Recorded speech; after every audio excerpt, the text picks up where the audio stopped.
ओम शांति। निराकार परमात्मा शिव बाबा द्वारा ब्रह्मा तन में अवतरित हो ब्रह्मा मुख से उच्चारे वे महावाक्य मुरली दिनांक 10 सितंबर 2024। मीठे बच्चे, माया को वश करने का मंत्र है मन मना भव। इसी मंत्र में सब खूबियाँ समाई हुई हैं। यही मंत्र तुम्हें पवित्र बना देता है। प्रश्न: आत्मा की सेफ्टी का नंबर 1 साधन कौन सा है और कैसे? उत्तर: याद की यात्रा। याद की यात्रा ही सेफ्टी का नंबर 1 साधन है, क्योंकि इस से ही तुम्हारे कैरेक्टर सुधरते हैं। तुम माया पर जीत पा लेते हो। याद से पतित कर्मेंद्रियां शांत हो जाती हैं। याद से ही बल आता है। ज्ञान तलवार में याद का जौहर चाहिए।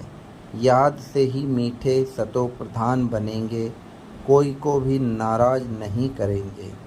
इसलिए याद की यात्रा में कमज़ोर नहीं होना है। अपने आप से पूछना है, हम कहाँ तक याद में रहते हैं।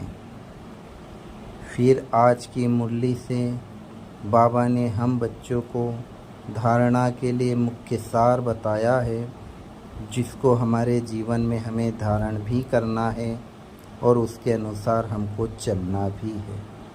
तो पहला है, ऐसा मीठा वातावरण बनाना है जिसमें कोई भी नाराज ना हो। बाप समान विदेही बनने का पुरुषार्थ करना है।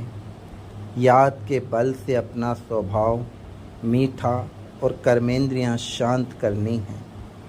दूसरा, सदा इसी नशे में रहना है कि अभी हम संगम युगी हैं, कलयुगी नहीं। बाप हमें नए विश्व का मालिक बनाने के लिए पढ़ा रहे हैं, अशुद्ध ख्यालात समाप्त कर देने हैं। वरदान: अकाल तख्त और दिल तख्त पर बैठ सदा श्रेष्ठ कर्म करने वाले कर्मयोगी भव। अकाल तख्त और दिल तख्त पर बैठ सदा श्रेष्ठ कर्म करने वाले कर्मयोगी भव।